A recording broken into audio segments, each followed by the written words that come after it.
au rythme de ton cœur. Confonds-moi dans ton amour, j'ai besoin de ton secours. Tu es mon sauveur.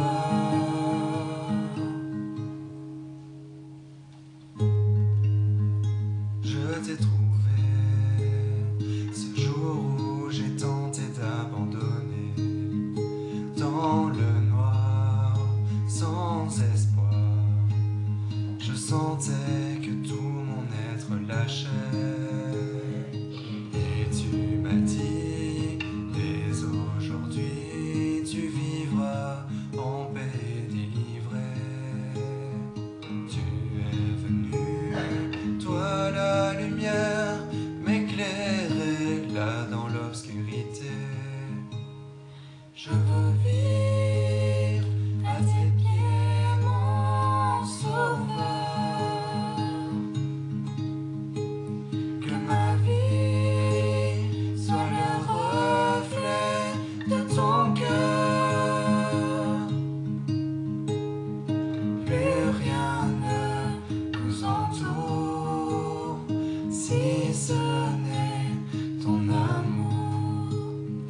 Dieu libérateur.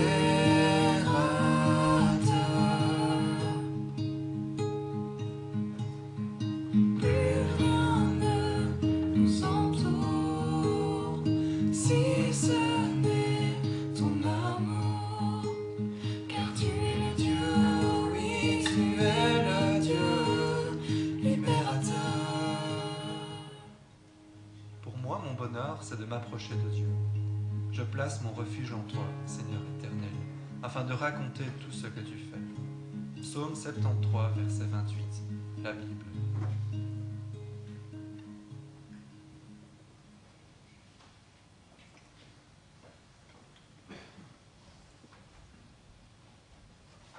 Bonjour à tous. Que notre Seigneur nous bénisse abondamment ce matin. Alors, merci à Ruben et à Luna qui nous ont offert cette vidéo ce matin. C'est fait maison, donc c'était vraiment chouette. Tiré d'un verset de la Bible, bien sûr, et c'est écrit par Mirella. Mirella. Voilà. Merci à Mirella aussi. Pour moi, mon bonheur, c'est de m'approcher de Dieu. Je place mon refuge en toi, Seigneur éternel, afin de raconter tout ce que tu fais. C'est le psaume 73, 28. Faire de Dieu notre refuge, notre secours et notre forteresse contre les aléas de la vie, comme les ennemis de notre âme, c'est ce que nous avons de mieux à faire. Sans lui, tout n'est qu'une perte de temps, mais en lui, c'est la vie en abondance. Prions. Seigneur, ce matin, nous sommes reconnaissants d'être ici, dans cette église, dans ce lieu, Seigneur. Et nous voulons aussi penser à ceux qui ne peuvent se joindre à nous, Seigneur, de les remettre entre tes mains, te demander de les bénir, de les garder. Merci, Seigneur, d'être à nos côtés jour après jour. Que ce soit dans les bons moments comme dans les mauvais, Seigneur, tu es là. Et nous te remercions.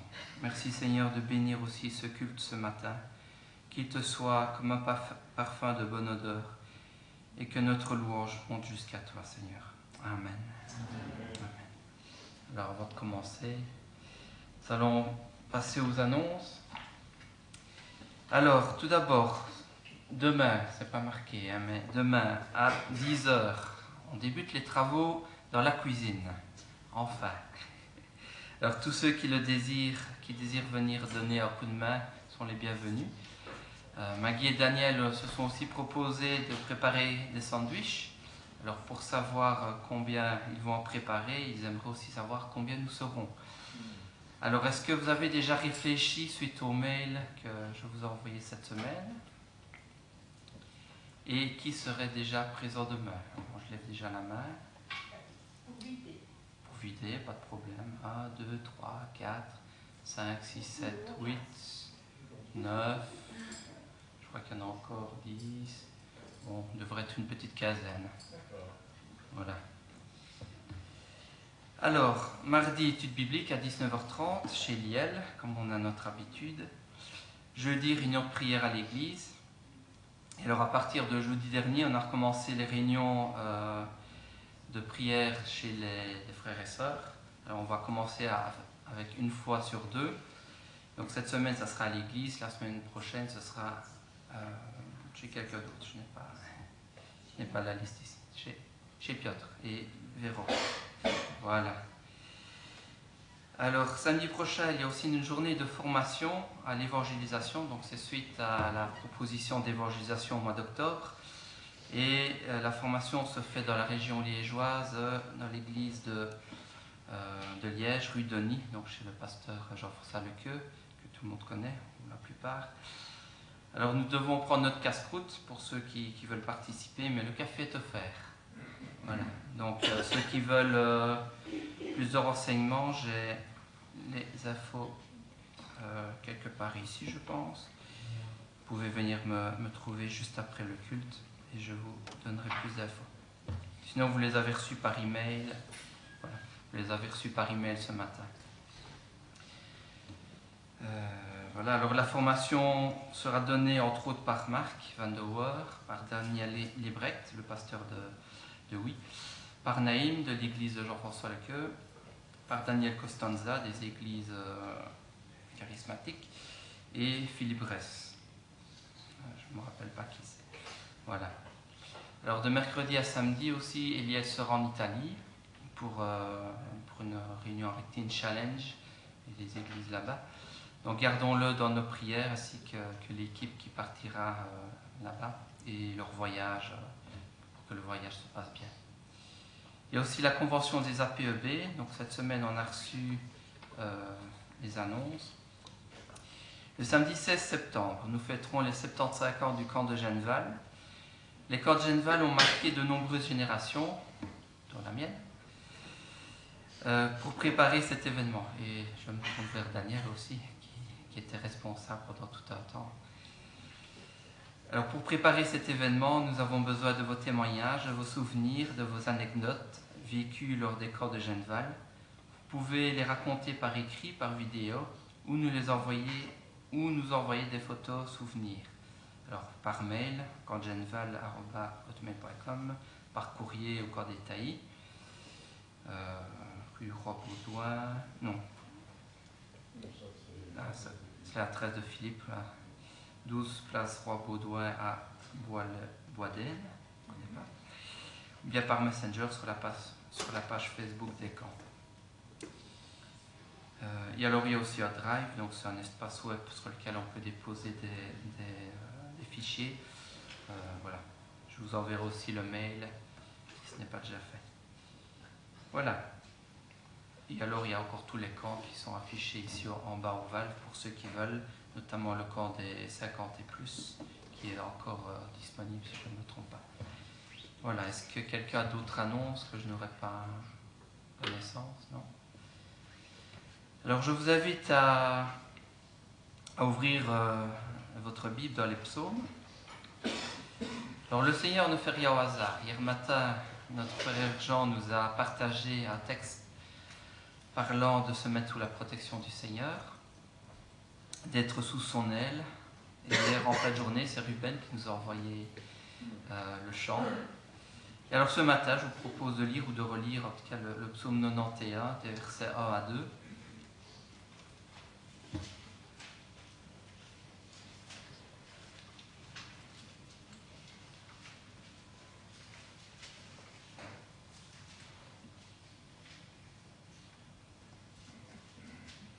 Psaume 91, versets 1 à 2.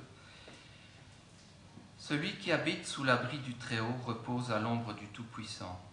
Je dis à l'Éternel, tu es mon refuge et ma forteresse, mon Dieu en qui je me confie. Alors en tant qu'enfant de Dieu, nous avons un Père qui est bienveillant, qui protège ses enfants.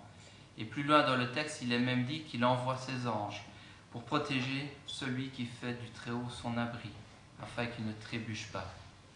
Alors c'est un sujet de louange ce matin et de reconnaissance et nous pouvons louer notre Seigneur pour sa protection, pour son abri, pour son refuge et pour sa forteresse. Et nous pouvons nous lever pour chanter un premier chant, le 49, « Vous bondirez de joie ». Alors là, je regarde les enfants, n'hésitez pas à sauter les enfants. Et les moins enfants aussi.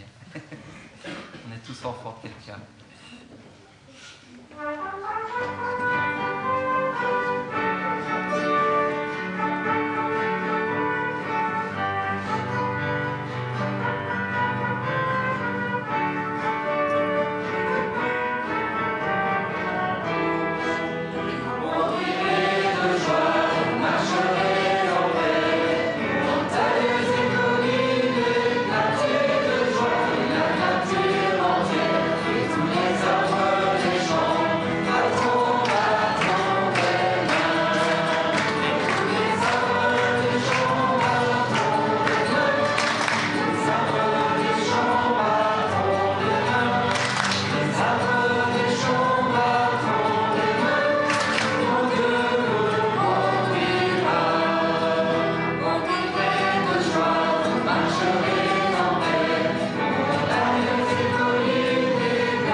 Et en lui, nous pouvons avoir confiance. J'ai confiance en mon Seigneur le long du chemin. J'ai confiance en mon Seigneur et tiens ma main. Nous pouvons continuer avec ce chant.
Chaque jour. Amen. À travers l'orage, nous avons confiance car nous sommes gardés. Nous sommes gardés par le Seigneur. Et ce ne sont pas que des paroles, mais c'est un constat. Le Seigneur garde et protège son Église. Il la fait passer par des épreuves afin de la faire grandir, de nous faire grandir. Et si nous l'écoutons, si nous lui faisons confiance, alors il accomplira parfaitement son œuvre en nous et avec son Église locale, ici et ailleurs. Ses œuvres en nous et autour de nous sont grandes et sont merveilleuses. Et nous pouvons chanter le chant 90. Grandes et merveilleuses sont toutes tes œuvres, ô Seigneur, notre Dieu Tout-Puissant.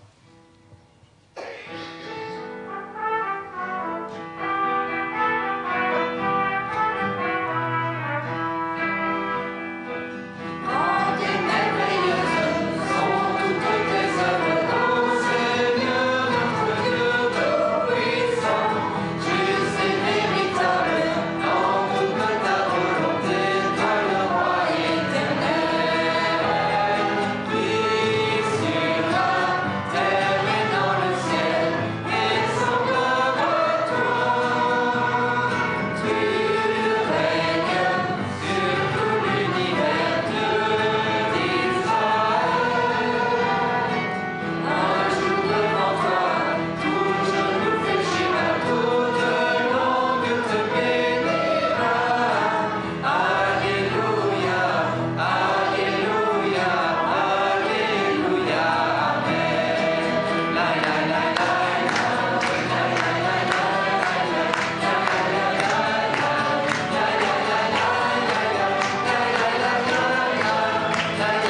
Alors des doutes peuvent survenir dans notre vie, c'est possible. Est-il capable? Est-ce que le Seigneur est capable? Alors sachons-le, Dieu peut tout. Bien que parfois sa réponse peut tarder ou être négative à une de nos prières, parce que cela n'est pas bon pour nous, parce que l'avancement de son œuvre nécessite autre chose, afin qu'elle soit faite en nous, autour de nous, différemment. En tout cas, le Seigneur a un plan pour chacun, et nous pouvons lui avoir confiance. Rien n'est impossible à mon Dieu. Rien n'est impossible à celui qui croit, s'il est dans la volonté du Seigneur. Dieu est puissant, il ne ment pas. Il est si grand, il agira. Dieu est souverain pour nous transformer premièrement. Il étend sa main sur notre nation en secondement.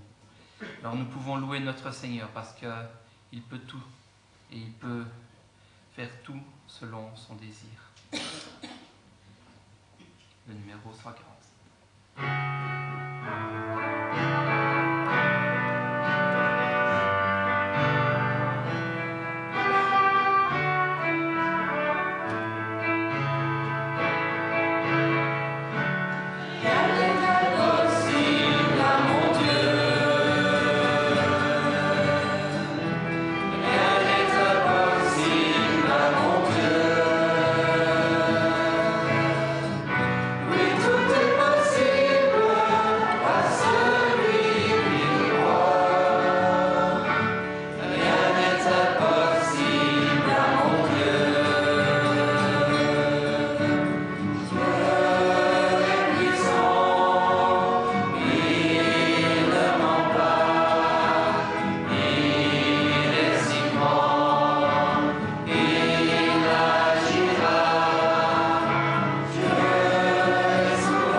Et ils s'accomplissent déjà maintenant, aujourd'hui. Et nous pouvons continuer avec le chant numéro 3. Acclamez le Seigneur avec joie, vous les fidèles et les hommes droits. Louez le Seigneur avec les instruments, avec notre voix. Jouez la plus belle musique en l'adorant. Parce que dans Seigneur, le Seigneur, il a créé le ciel. Par sa parole, il a créé toutes les étoiles. Le Seigneur nous voit, il nous protège. Et ses plans sont parfaits. Ils vont s'accomplir. Alors que nous puissions toujours avoir cela en notre cœur, que le Seigneur va accomplir tout ce qu'il a promis.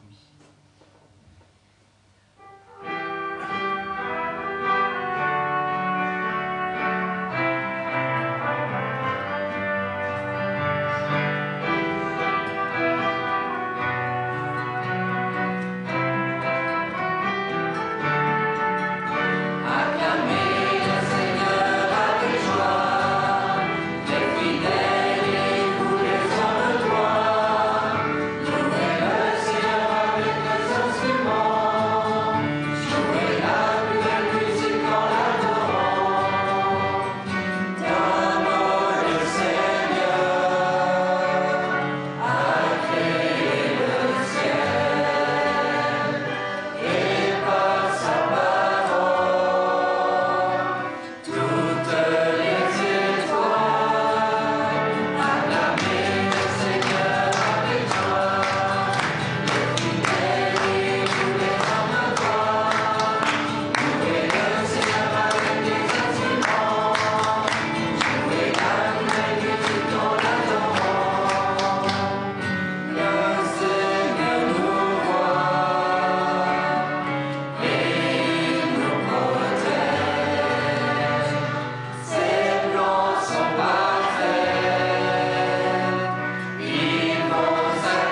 Le Seigneur a tout créé par sa volonté. Il a fait la création, il a fait l'être humain à son image, et enfin, il a fait notre réconciliation. C'est aussi lui qui l'a mis en place, cette réconciliation. Grâce à tout cela et à l'Esprit qui dépose aussi en nous, nous sommes unis pleinement à lui. Et nous formerons pleinement un quand notre vieille nature nous sera retirée. Alors avant de passer un temps dans la prière, nous pouvons chanter le chant 139 et formons un avec notre Seigneur.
Merci d'être venu jusqu'à nous.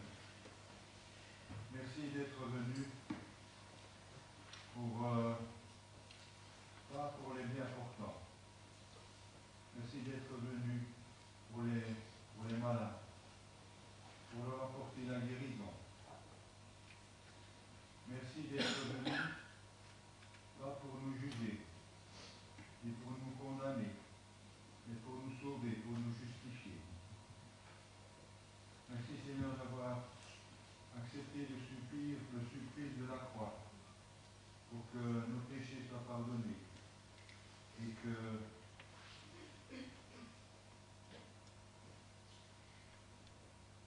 nous recevions la vie éternelle. Seigneur, fais bénir cette heure que tu nous donnes de passer sous ton regard et parle à nos cœurs. Je te demande au nom de Jésus. Amen. Merci Seigneur Jésus parce que tu es venu, Seigneur, nous unir au Père. Seigneur, merci parce que tu veux nous unir, Seigneur, entre nous. Seigneur, merci parce que tu nous aimes d'un amour, Seigneur, incomparable. Merci parce que cet amour, Seigneur, nous transforme. Et aide-nous, Seigneur, à nous laisser transformer par ton amour. Aide-nous, Seigneur, à vouloir être transformés. Seigneur, merci pour ce que tu as fait sur la croix de Golgotha. Merci, Seigneur, parce que tu nous as purifiés. Seigneur, tu as enlevé notre péché. Et nous pouvons, Seigneur, venir à toi librement. Merci, Seigneur, pour cette liberté que tu nous donnes. Cette liberté, Seigneur, de te louer, de t'adorer. Et Seigneur, nous voulons penser à tous ceux qui sont privés, Seigneur, de cette liberté. En te demandant, Seigneur, de les bénir et de les fortifier.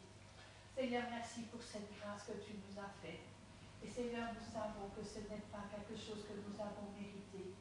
Et que nous en soyons, Seigneur, vraiment conscients. Tu ne nous dois rien, mais tu nous as tout donné.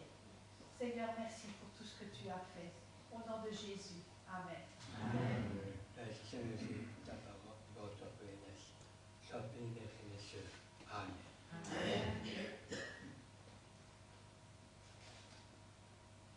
Ojcze Święty, pragnę podziękować Tobie za dzisiejszy dzień, Panie, za ten piękny dzień, za słońce, które świeci. Chcę dziękować za łaskę Twoją, dzięki której otworzyłeś nasze oczy, Panie, byśmy mogli być zgromadzeni w Twoim świętym imieniu. Dziękuję Ci, Panie mój, że mogę być cząstką Twojego Kościoła, żywego, świętego Kościoła. Dziękuję Ci za to wszystko, co czynisz w życiu każdego z nas, mój Panie. Przede wszystkim za to, że oczyściłeś nasze życie z grzechu, Panie mój. Dajesz siłę na każdy dzień, by iść za Tobą, Panie mój. Dziękuję Ci za Twoje święte słowo, które jest żywe i skuteczne, które może rozdzielić duszę i ciało, Panie mój. Dziękuję Tobie za to. A nade wszystko, Ojcze, dziękuję Tobie za Jezusa Chrystusa i za Ducha Świętego, którego posłałeś, który umacnia nasze kroki, który jest pocieszycielem i który prowadzi nas każdego dnia ku Twojej chwale. Bądź uwielbiony i wywyższony przez Jezusa Chrystusa, naszego Pana. Amen. Amen.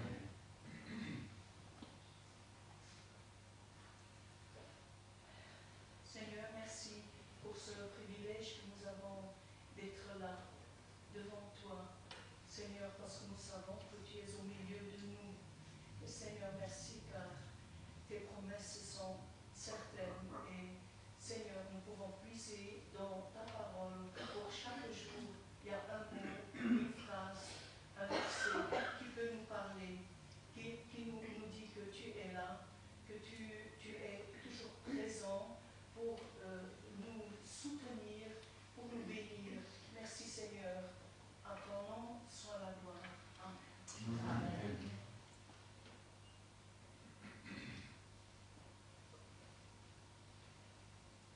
Seigneur, c'est ardemment que je me présente devant toi, Seigneur. Je veux ma prière, Seigneur. Je demande, Seigneur, de bénir ton assemblée, Seigneur, de bénir ton église. Bénir, Seigneur, toutes les personnes ici ce matin qui nous louent et te rendent, Seigneur. Je demande, Seigneur, particulièrement de porter ta main sur ceux qui souffrent aussi sur les malades. Je demande, Seigneur, de les guérir, de porter ta main sur eux, Seigneur. Je demande de remplir notre cœur, Seigneur, de ton esprit. Amen. Amen.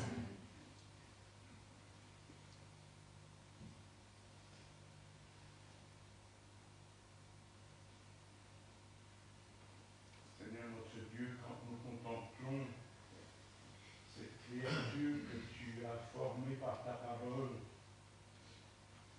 nous proclamons que les cieux proclament ta gloire et l'étendue manifeste l'œuvre de tes mains. Même si le péché a atteint cette créature qui était si belle et que l'homme détruit petit à petit, quel amour as-tu pour nous qui souffrirons comme la créature, parce que tout a été créé pour toi, par toi, pour toi, et quelle grâce de savoir que tout subsiste par toi.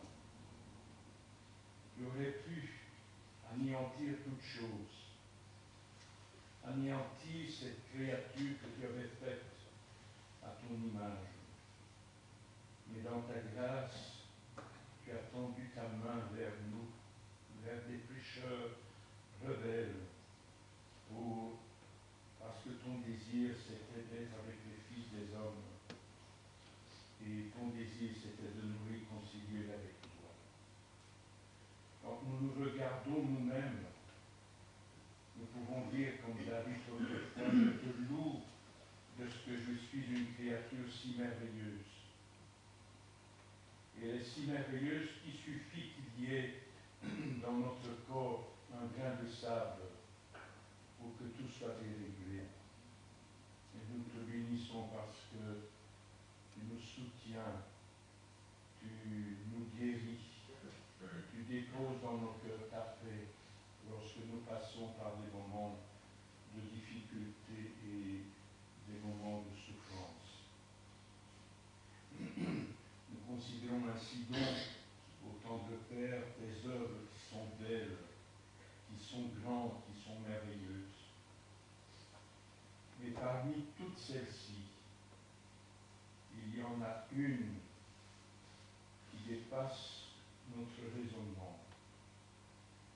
C'est celle de l'œuvre de la foi. Quelle œuvre est née dans ton cœur de toute éternité, ô notre Dieu, dans le but de nous réconcilier avec toi. Et pour cela, il a fallu que ton Fils bien-aimé, celui qui faisait tes délices, celui qui était l'adoration des anges,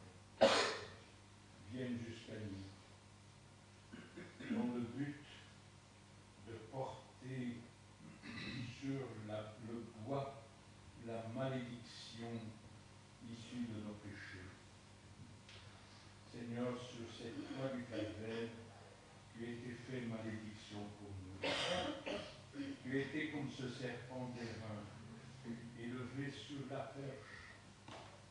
Mais quelle grâce de savoir que par ton sang qui a coulé, par ta victoire sur la mort, sur le péché, nous qui par la foi avons porté un regard sur toi, Seigneur Jésus, voici que maintenant la malédiction, la colère de Dieu ne repose plus sur nous.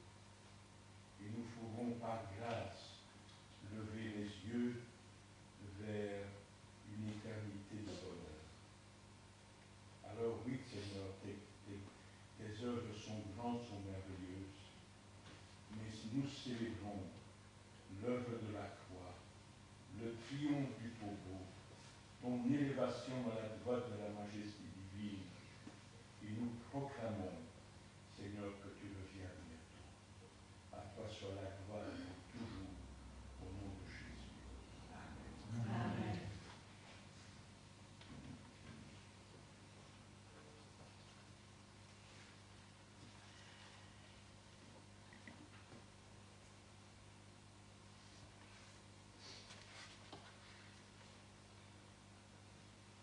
Merci Seigneur pour ce Dieu merveilleux que tu es. Merci parce que tu nous aimes. Tu nous as aimés le premier. Et c'est grâce à toi Seigneur que nous sommes ici aujourd'hui. Merci Seigneur parce que tu réponds à nos prières, parfois par la négative, parce que tu désires notre formation, mais aussi par la positive Seigneur, que nous sommes dans ta volonté. Merci Seigneur de garder notre Église, de continuer à la faire grandir comme toi tu le désires, Seigneur. De nous faire grandir chacun, de nous fortifier et de nous donner à ressembler toujours un peu plus à Jésus, notre grand frère. Sois loué, Seigneur, pour tout. Amen.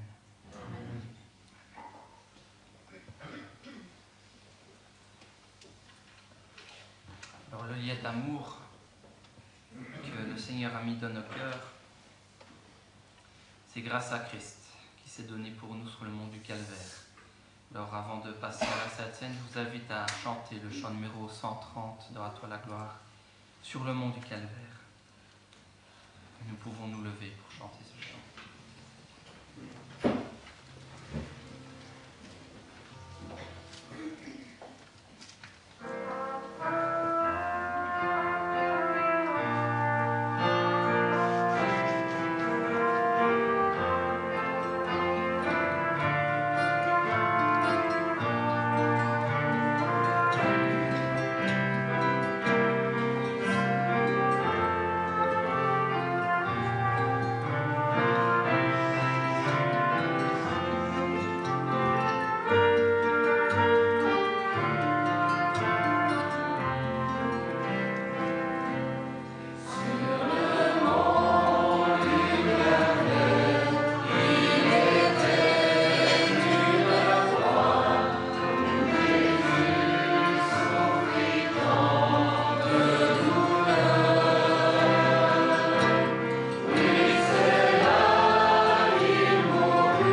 22 à partir du verset 14.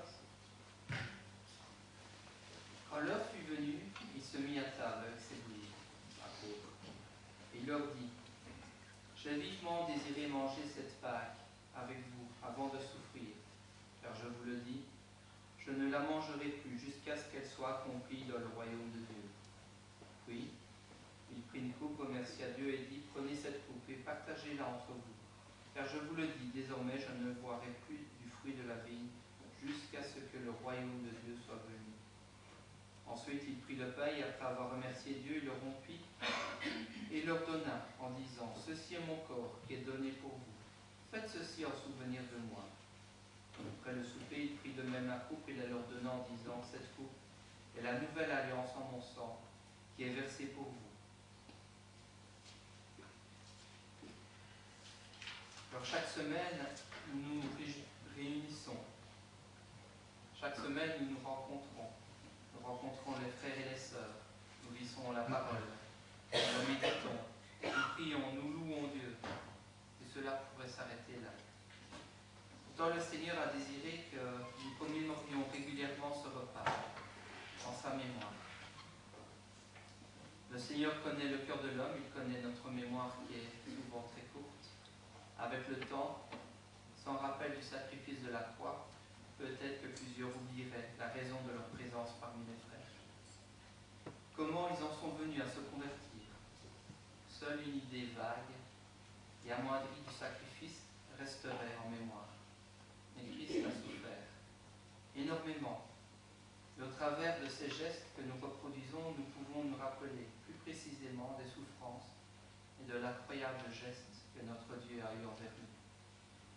Nous étions perdus et il a souffert intensément à notre place, lui qui ne méritait rien. Rappelons-nous de son amour incroyable jusqu'à souffrir pour nous. Nous pouvons prendre un temps dans le silence pour nous souvenir de cela.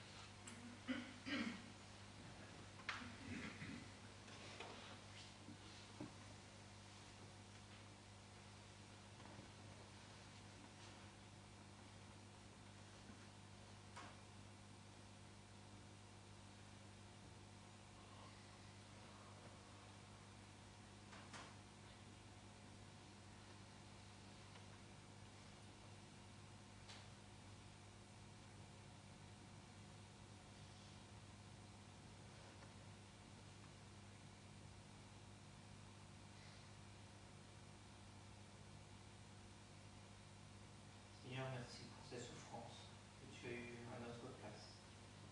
Merci Seigneur pour ce rappel que tu nous as demandé d'accomplir à chaque fois que nous nous réunissons. Merci Seigneur pour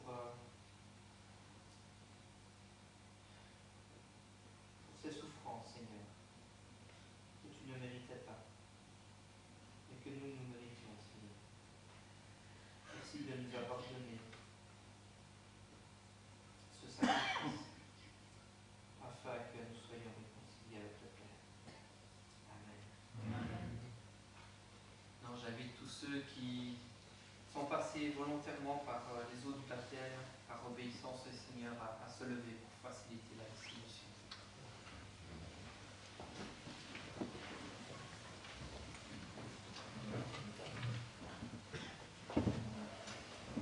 J'invite aussi Olivier, ainsi que Christophe à m'accompagner pour la distribution.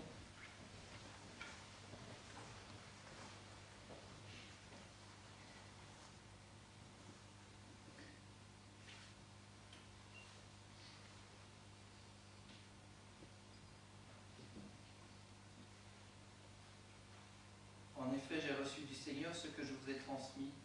Le Seigneur Jésus, la nuit où il fut arrêté, a pris le pain. Et après avoir remercié Dieu, il a rompu et dit, prenez, mangez, ceci est mon corps qui est rompu pour vous. Faites ceci en mémoire de moi. Je donne à Olivier de prier pour le pain. Seigneur, merci. Merci parce qu'on a chanté ce matin. Nous sommes unis par un lien d'amour et ce lien d'amour, c'est toi, Seigneur, qui l'as écrit. C'est toi qui l'as créé, Seigneur, par ton sacrifice sur la croix. Tu nous as blanchi de tes péchés, Seigneur, de nos péchés, par ce corps qui a été meurtri. Et je veux vraiment te dire simplement merci, Seigneur. Amen. De même, après le repas, il prit la coupe et dit, cette coupe est la nouvelle alliance en mon sang. Faites ceci en souvenir de moi, toutes les fois que vous en boirez. Demandez à Christophe de prier pour la coupe. Seigneur, c'est un vrai privilège, Seigneur, de pouvoir te louer, te rendre grâce pour la vérité, Seigneur. Merci pour cet immense sacrifice, Seigneur, sur la croix, Seigneur. Gloire qu'on a donné des droits, Seigneur. Merci de nous avoir sauvés, Seigneur. Et d'avoir fait de nous, Seigneur, des frères et sœurs.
Le pain que nous mangeons représente le corps de Christ qui est sacrifié pour nous.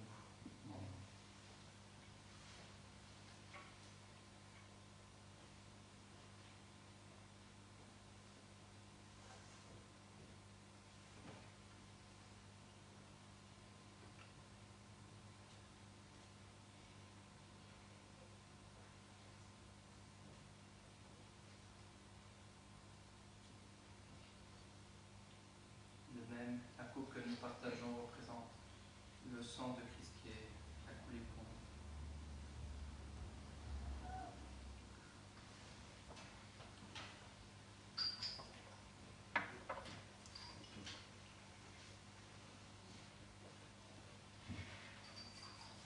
Je vous invite tous à vous lever et nous allons chanter le refrain que nous connaissons tous. Jésus-Christ est Seigneur. Il est sorti du tombeau, il est vainqueur.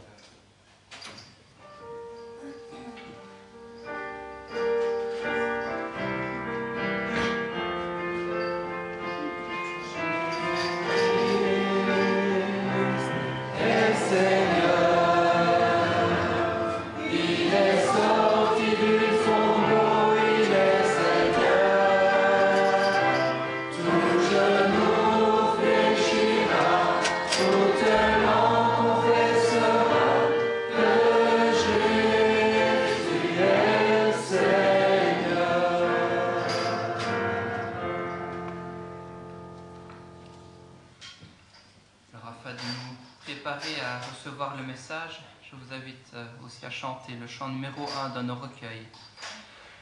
Alors dans un premier temps, j'invite les dames à chanter, puis les hommes à chanter, et puis nous terminerons tous ensemble. Et pendant ce chant, j'invite aussi les préposés aux offrandes à passer parmi nous. Donc les dames d'abord.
Seigneur, merci parce qu'on peut être là ce matin, Seigneur, pour écouter ta parole et te louer, Seigneur. Et je te prie pour Ernest qui va nous apporter le message ce matin, que tu puisses l'utiliser, Seigneur, pour qu'il puisse nous apporter, Seigneur, ce qui est prévu pour nous ce matin, Seigneur. Et je te prie aussi pour les offrandes qui ont pu être récoltées et que celles-ci puissent vraiment servir pour ta gloire, Seigneur, et pour ton service, Seigneur.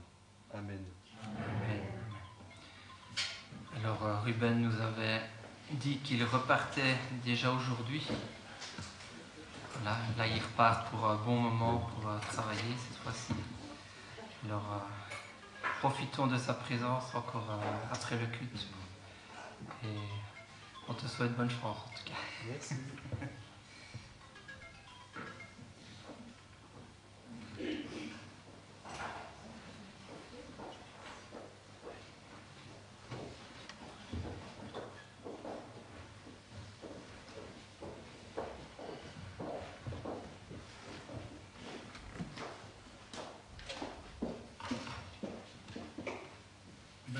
Merci Ruben d'être avec nous. Et puisque Ruben est avec nous, on l'a déjà entendu, et il a accepté gentiment de faire la lecture pour nous. Donc nous lirons dans le livre de Josué au chapitre 24, les versets 1 à 15. Alors je voudrais dire, dommage que je ne parle pas l'anglais, mais nous avons un visiteur. I have forgotten your name. I have forgotten where are you from. What is your name? Vegan. And where are you from? Arménia, voilà. Il me l'avait dit, mais j'ai oublié. Voilà. Donc pour ceux qui maîtrisent l'anglais, ceux et celles, n'oubliez pas son prénom, c'est plus.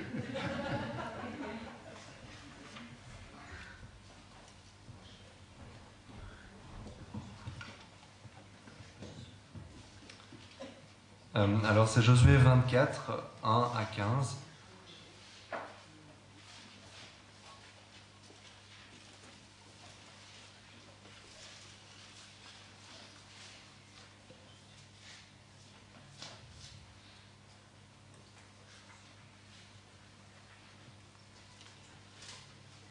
Josué rassembla toutes les tribus d'Israël à Sichem et convoqua les anciens d'Israël, ses chefs, ses juges et ses officiers. Ils se présentèrent devant Dieu. Josué s'adressa à tout le peuple. « Voici ce que dit l'Éternel, le Dieu d'Israël. Vos ancêtres, notamment Térach, père d'Abraham et de Nachor, habitaient autrefois de l'autre côté de l'Euphrate et servaient d'autres dieux. J'ai pris votre ancêtre Abraham de l'autre côté de l'Euphrate et je lui ai fait parcourir tout le pays de Canaan. J'ai multiplié sa descendance et je lui ai donné Isaac. J'ai donné à Isaac, Jacob et Ésaü. J'ai donné la région montagneuse de Séhir en propriété à Ésaü, tandis que Jacob et ses fils sont descendus en Égypte. J'ai envoyé Moïse et Aaron, et j'ai frappé l'Égypte par les prodiges que j'ai réalisés au milieu d'elle. Puis, je vous en ai fait sortir. J'ai fait sortir vos pères d'Égypte, et vous êtes arrivés à la mer. Les Égyptiens poursuivaient vos pères jusqu'à la mer des roseaux, avec des chars et des cavaliers. Vos pères ont alors crié à l'Éternel, et l'Éternel a mis des ténèbres entre vous et les Égyptiens. Il a ramené la mer sur eux et les a recouverts. Vos yeux ont vu ce que j'ai fait aux Égyptiens. Puis, vous êtes restés longtemps dans le désert. Je vous ai conduits dans le pays des Amoréens qui habitaient de l'autre côté du Jourdain, et ils ont combattu contre vous. Je les ai livrés entre vos mains. Vous avez pris possession de leur pays, et je les ai détruits devant vous. Balak, fils de Tsippor, le roi de Moab, s'est levé et a combattu Israël. Il a fait venir Balaam, fils de Béor, pour qu'il vous maudisse. Mais je n'ai pas voulu écouter Balaam. Il vous a béni et je vous ai délivré de Balak. Vous avez passé le Jourdain et vous êtes arrivés à Jéricho. Les habitants de Jéricho ont combattu contre vous, tout comme les Amoréens, les Phéréziens, les Cananéens, les Hittites, les Girgasiens, les Éviens et les Jébusiens. Je les ai livrés entre vos mains et j'ai envoyé devant vous les frelons, qui les ont chassés loin de vous, comme les 2 rois des Amoréens. Cela ne s'est pas passé grâce à ton épée ou à ton arc. Je vous ai donné un pays que vous n'aviez pas cultivé, des villes que vous n'aviez pas construites et que vous habitez, des vignes et des oliviers que vous n'aviez pas plantés et qui vous servent de nourriture. Maintenant, craignez l'Éternel et servez-le avec intégrité et fidélité. Faites disparaître les dieux que vos ancêtres servaient de l'autre côté de l'Euphrate et en Égypte, et servez l'Éternel. Mais si vous ne trouvez pas bon de servir l'Éternel, choisissez aujourd'hui qui vous voulez servir, soit les dieux que vos ancêtres servaient de l'autre côté de l'Euphrate, soit les dieux des Amoréens dans le pays desquels vous habitez. Quant à ma famille et moi, nous servirons l'Éternel.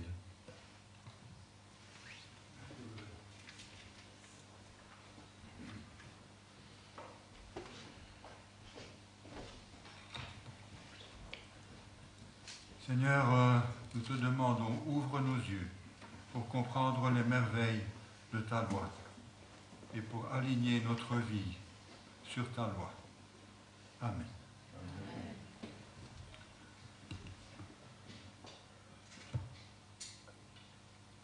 Dans le chapitre 23,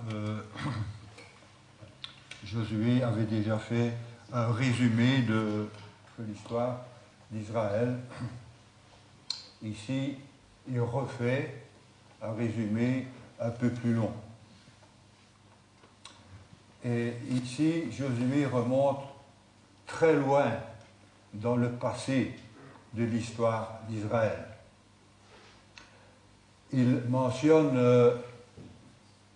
tout le monde connaît Abraham, on en parle beaucoup, mais Josué remonte beaucoup plus loin. Il remonte au père d'Abraham qui s'appelait Térak et qui habitait dans la Chaldée, dans la ville de Ur, en Chaldée, c'est ce qu'on appelle aussi la Mésopotamie. Et nous avons lu que Papa Térak, eh bien, il adorait les idoles des Chaldéens. Ce n'était pas incroyable. Et Abraham, il a baigné dans cette culture païenne qui adorait les idoles. Il a baigné dans cette culture idolâtre. Il n'a rien dit des pratiques religieuses d'Abraham.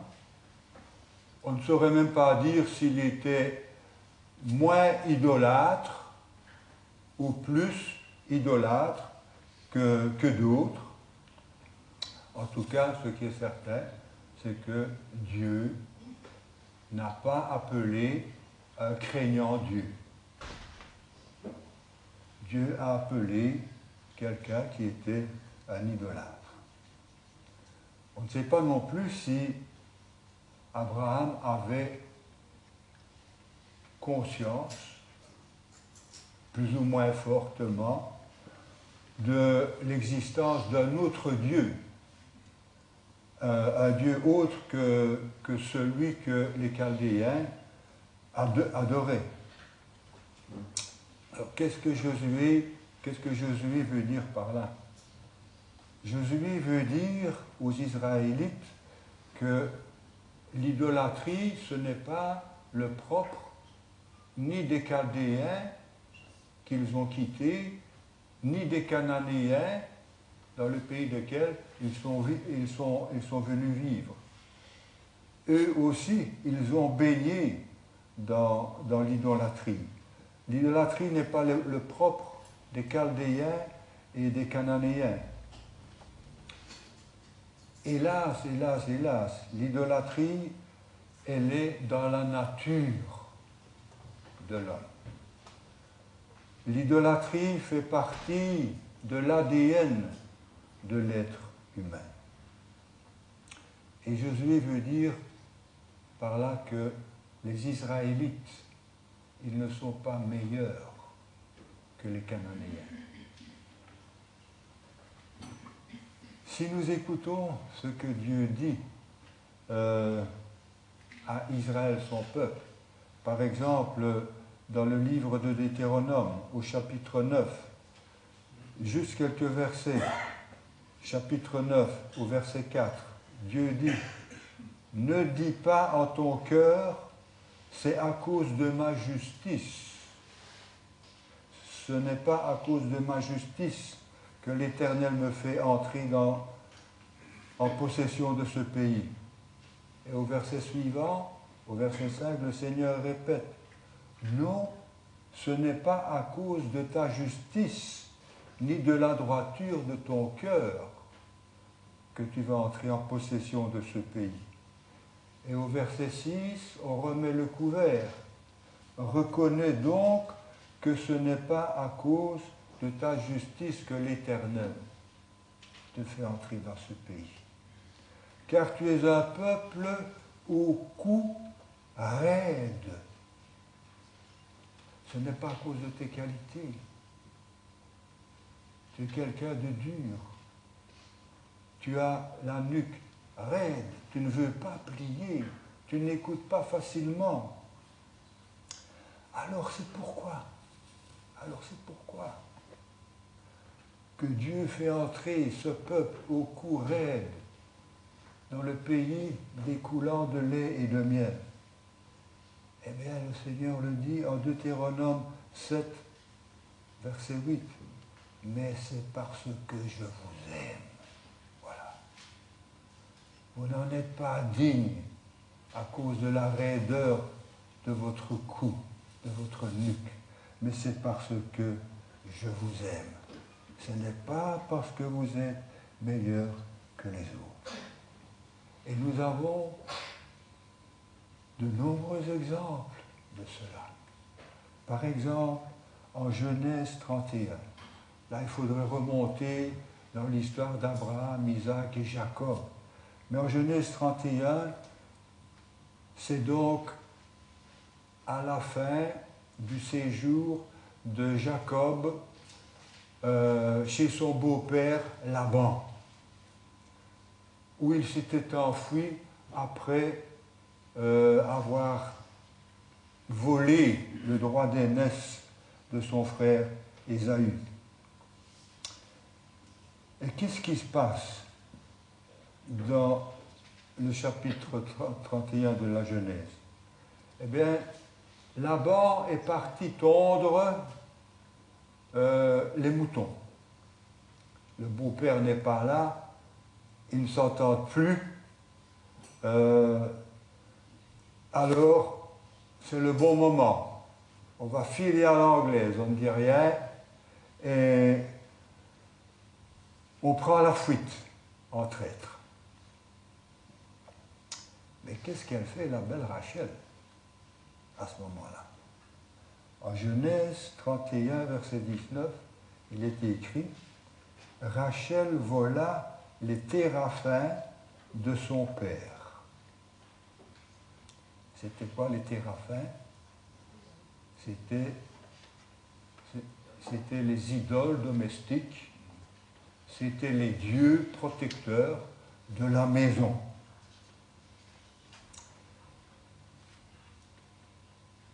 Alors si Rachel a volé les téraphins, si Rachel a volé les idoles domestiques, c'est que ces idoles, elles avaient de la valeur pour elle. Et quand Laban revient après avoir tondu ses moutons, les téraphins ne sont plus là. Les idoles domestiques sont partis. Mais ça ne peut être que ceux qui ont pris la fuite. Hein. Et Laban se lance à la poursuite des fouillards. Les fâchés, hein, furax.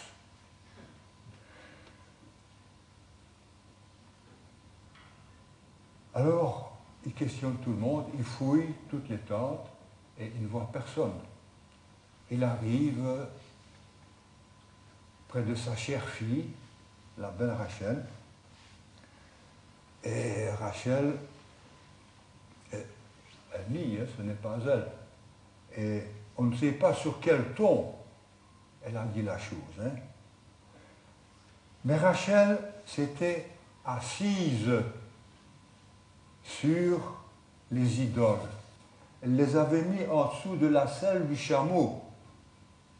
Et normalement, elle aurait dû se lever, parce que Laban était en train de fouiller. Mais voilà la réponse de la belle Rachel. On aurait bien savoir sur quel ton elle a dit ça. Que mon Seigneur ne s'irrite pas si je ne puis me lever devant toi, car j'ai ce qui est habituel aux femmes. Donc Rachel, non seulement elle vole, mais maintenant elle ment pour couvrir son vol. Et si elle vole et qu'elle ment pour couvrir son vol, c'est parce que ces idoles elles avaient une grande valeur pour elle. Alors, dans le langage courant, on connaît cette expression, hein, je m'assieds dessus. Ou bien, il ou elle s'est assise dessus. Dans le langage courant, ça veut dire que je m'en moque, hein, je m'en fous. Je n'en fais aucun cas. Mais quand Rachel s'est assise sur ses idoles, ce n'est pas dans ce sens-là. Ce n'est pas qu'elle s'en moquait, ce n'est pas qu'elle n'en faisait aucun cas, mais c'est parce que pour elle, c'était tout simplement son trésor. C'était son trésor. Et c'était la même chose pour Laban. Non, les Israélites ne sont pas meilleurs que les autres. Ils ne sont pas meilleurs que les Chaldéens, ni meilleurs que les Cananéens. Voilà donc pour la belle Rachel et pour papa Laban. Mais qu'en est-il du reste de la famille de Jacob? Du reste de la famille de ce croyant? Du reste de la famille de ce patriarche? Dans Genèse 35, Jacob est sur le chemin de retour vers Canaan. Et Dieu lui apparaît, il lui dit de retourner. Entre-temps, Jacob a très fort changé. Et qu'est-ce qu'il dit au verset 2 du chapitre 35? Ôtez les dieux étrangers qui sont au milieu de vous. Tout le monde en avait. Purifiez-vous et changez de vêtements. Et au verset 4, nous lisons, ils donnèrent à Jacob tous les dieux étrangers qui étaient entre leurs mains, ainsi que leurs boucles d'oreilles. Voilà la famille de Jacob, la famille du patriarche. Et on voit qu'elle n'était pas meilleure que les autres. Mais voilà. J'ai assez dénigré les populations idolâtres de Canaan. J'ai assez dénigré la belle Rachel et le père Laban et la famille de Jacob. Il est temps de se demander qu'en est-il de nous? Qu'en est-il de nous? Ben, l'apôtre Paul nous l'a bien dit. Par exemple, dans l'Épître aux Éphésiens, au chapitre 2, qu'est-ce qu'il dit l'apôtre Paul? À partir du verset 1. Vous étiez morts par vos fautes et par vos péchés, dans lesquels vous marchiez autrefois, selon le cours de ce monde, selon le prince de la puissance de l'air, cet esprit qui agit maintenant dans les fils de la rébellion. Nous tous aussi, nous étions de leur nombre, et nous nous conduisions autrefois selon nos convoitises charnelles. Nous exécutions les volontés de notre chair et de nos pensées, et nous étions, par nature, des enfants de colère, comme les autres. Mais, au verset 4, mais Dieu, qui est riche en miséricorde, et à cause du grand amour dont il nous a aimés, nous qui étions morts par nos fautes, il nous a rendus à la vie avec le Christ. Et ici, les versets 8 et 9, on devrait les dire en cœur, hein? Car c'est par la grâce que vous êtes sauvés, par le moyen de la foi, et cela ne vient pas de vous. C'est le don de Dieu, ce n'est pas par les œuvres, afin que personne ne se glorifie. Non, nous n'étions pas meilleurs que les Cananéens et les Chaldéens. Nous sommes aussi coupables qu'eux. Et pour que nous soyons justifiés, Christ a dû prendre sur lui notre péché, nos fautes, et qu'il a accepté d'être injustement condamné au supplice de la croix pour des fautes qu'il n'avait pas commises. Et c'est par sa mort et sa résurrection qu'il nous a donné, qu'il nous a offert la vie éternelle. Et le pardon est encore aujourd'hui accordée à quiconque demande pardon, c'est-à-dire à quiconque se repent, c'est-à-dire à quiconque renonce à sa vie, à la vie et aux pensées qui étaient les siennes jusqu'à présent, pour accepter la vie de Dieu, pour accepter les pensées de Dieu, pour accepter la volonté de Dieu. Et après avoir, Josué, après avoir parlé des origines du peuple d'Israël, nous avons lu qu'il reprend avec quand même beaucoup de détails le parcours d'Israël jusqu'au moment du départ de Josué. Et à la fin du verset 12, Josué dit « Ce n'est pas par ton épée,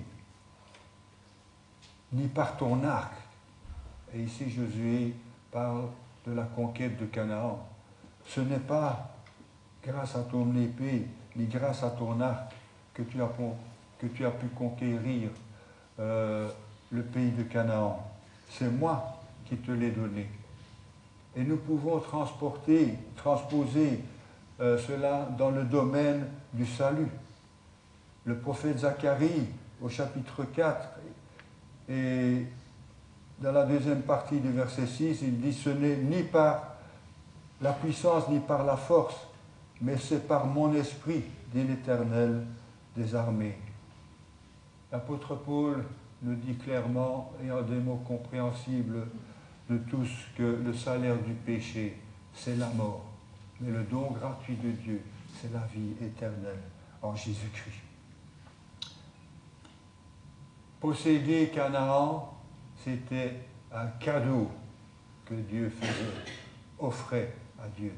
Il ne l'avait pas conquis ni par son épée, ni par son arc.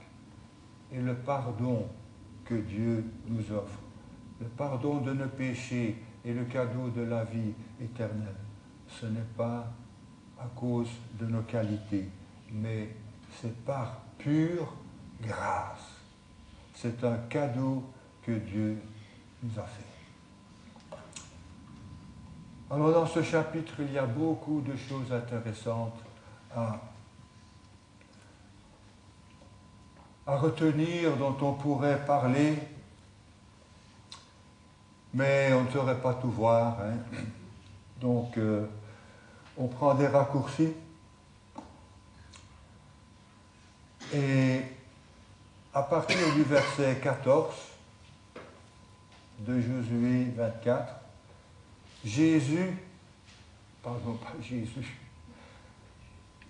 Josué invite Israël et en même temps nous invite, nous, à faire un choix décisif. Si vous ne trouvez pas bon de servir l'Éternel, choisissez aujourd'hui qui vous voulez servir. Soit les dieux que vos ancêtres, c'est-à-dire Térak, Abraham et le reste de la famille, soit les dieux que vos ancêtres servaient de l'autre côté de l'Euphrate, soit les dieux des Amoréens dans le pays desquels vous habitez. Et voici la belle déclaration de Josué. Quant à ma famille et moi, nous servirons l'Éternel. Tout récemment, je ne sais plus si je l'ai lu ou entendu, c'est peut-être à l'étude biblique de mardi, mais j'ai entendu ou lu que Dieu a créé l'homme, c'est-à-dire l'être humain. Et l'homme, c'est-à-dire l'être humain, il a créé ses dieux. Alors il faut choisir. Il faut choisir.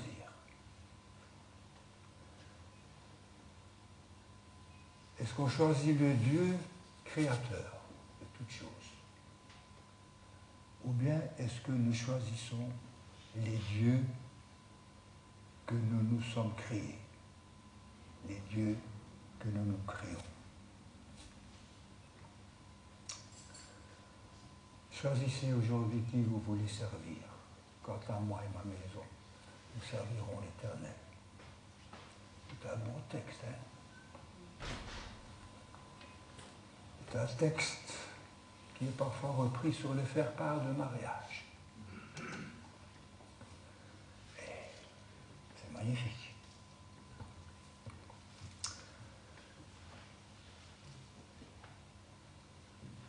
Ton papa Ludwika, non, ton grand-père, nous avait, quand il était pasteur de l'Église, parlé du parcours d'un couple qui avait choisi ce verset-là. Il y avait un écriteau dans leur maison. Moi et ma maison, nous servirons l'Éternel. Et au bout de quelque temps,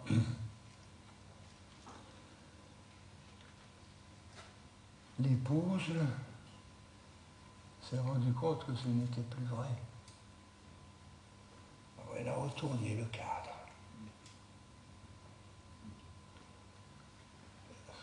Le mari a vu que le cadre était retourné. Il l'a remis à l'endroit.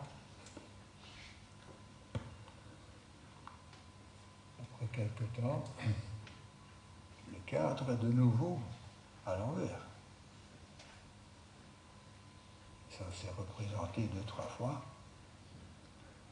Et finalement, chérie, c'est toi qui retourne le texte du faire-part de notre mariage?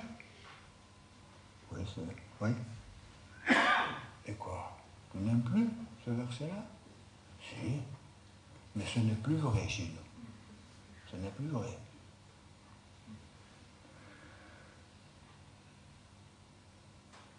Et se sont repentis. Beaucoup de choses avaient pris la place dans leur vie des idoles, des dieux qu'ils s'étaient créés.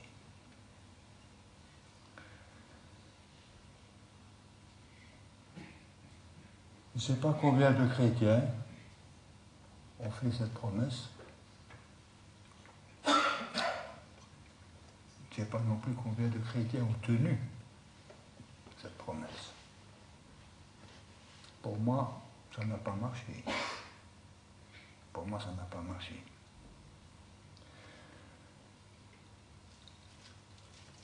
En tout cas, la parole de Dieu est claire.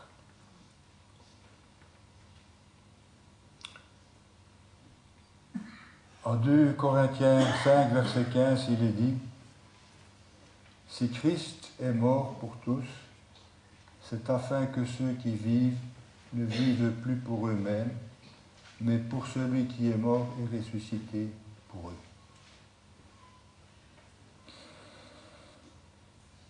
En 1956, c'était mon premier camp à Genneval, Jean-François.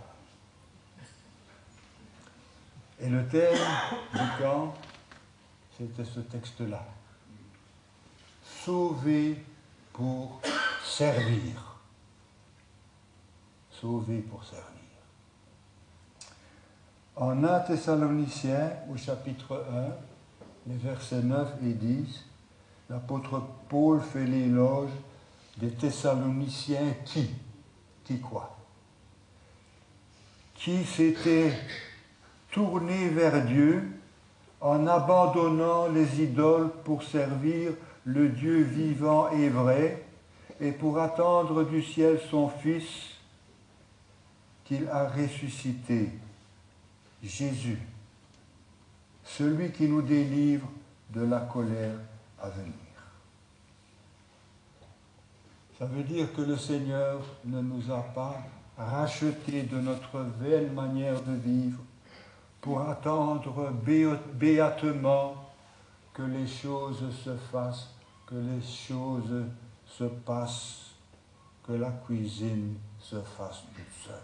Voilà. que l'Église se reconstruise toute seule.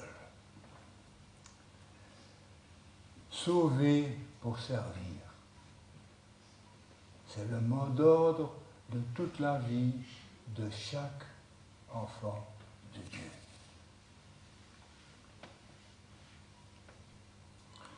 J'ai oublié de prendre mon cantique. Je reviens.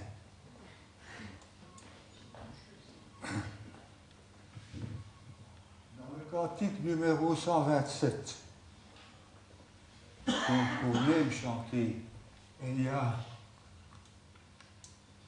beaucoup de raisons pour lesquelles on aime chanter. Qu'est-ce qu'il dit? Tu es venu jusqu'à nous, quittant la gloire du ciel. Tu es venu pour servir, donner ta vie pour nous sauver. Et la conclusion de ce cantique, c'est « Apprenons donc à servir en laissant Christ régner en nous. Car en aimant nos prochains, c'est quoi? C'est Jésus-Christ que nous servons. Dieu Tout-Puissant, Roi serviteur, tu nous appelles tous à te suivre et à t'offrir nos corps en sacrifice. À toi l'honneur, Roi serviteur. Dans l'évangile de Marc au chapitre 10, au verset 45, Jésus lui-même a dit, le Fils de l'homme est venu, non pour être servi, mais pour servir et donner sa vie en rançon pour beaucoup. Et dans l'évangile de Jean, au chapitre 13, c'est la scène où Jésus lave les pieds de ses disciples. Jésus dit, je vous ai donné un exemple afin que vous aussi, vous fassiez comme moi, je vous ai fait. En vérité, je vous le dis, le serviteur n'est pas plus grand que son Seigneur. Si vous savez cela, vous êtes heureux, pourvu que vous le mettiez en pratique. Alors, Josué 24, 15, si vous trouvez bon de servir, si vous ne trouvez pas bon de servir l'Éternel, choisissez aujourd'hui parmi les dieux, choisissez aujourd'hui entre le Dieu créateur et les dieux créatures de l'homme, c'est-à-dire les idoles. Et à ma famille, avec l'aide de Dieu, nous servirons l'Éternel. Et qu'il en soit ainsi pour chacun de nous, avec l'aide de Dieu, que chacun puisse dire et vivre, moi et ma famille, nous servirons l'Éternel. Je ne sais pas si nos sœurs ont pu préparer le cantique. Ce sont des perles. Ce sont des perles. On leur a demandé en dernière minute et elles sont prêtes. C'est un cantique composé par le Sadhu Sundar Singh, qui était un noble hindou qui s'est converti et qui a fait le choix dont parle Josué et par lequel il nous invite aussi à faire le même. La mélodie n'est pas très difficile. Je suis certain que certains le connaissent, mais vous l'apprendrez vite. Que le Seigneur ajoute cette bénédiction à sa parole.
Merci à Ernest pour le message que le Seigneur lui a mis sur son cœur, que nous puissions toujours continuer à chercher à faire la volonté du Seigneur, qu'il nous guide, qu'il nous dirige et que nous recherchions aussi à éloigner de nous les idoles de notre vie.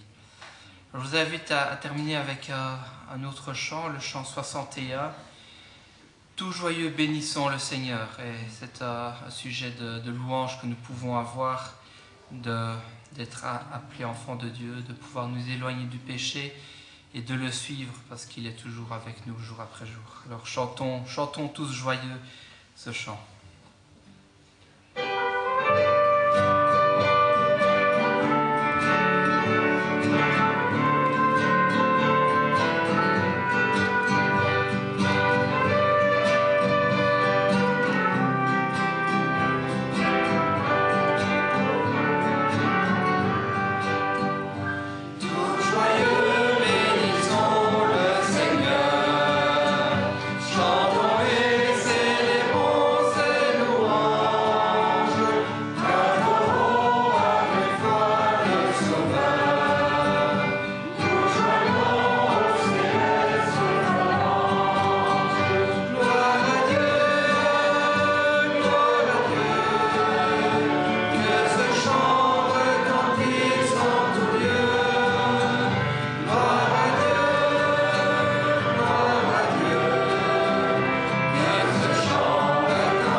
On vient de m'apprendre que Beata vient de perdre quelqu'un de sa famille, donc elle est rentrée.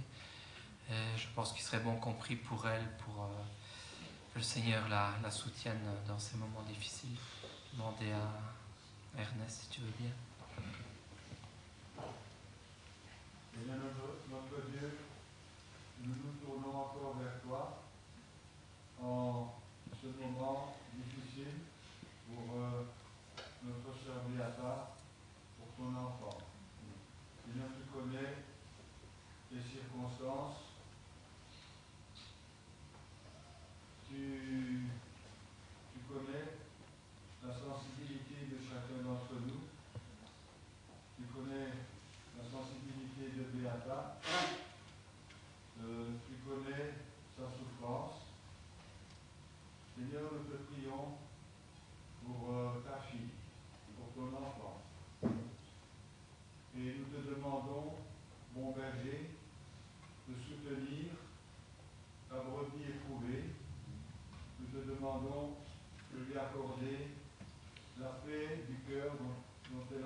nous te demandons aussi de la protéger et de donner au reste de la famille les forces nécessaires